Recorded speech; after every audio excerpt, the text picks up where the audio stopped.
எம்பெருமானுடைய இந்த பாலாபிஷேகம் கோடி ஜென்ம புண்ணியம் நமக்கு.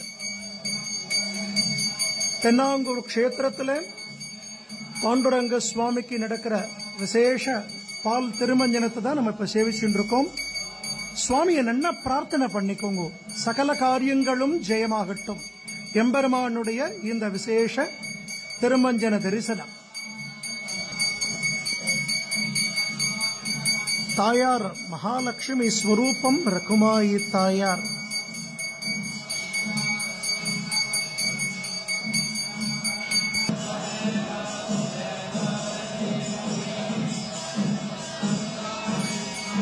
राधे कृष्णा, जय गुरुजी।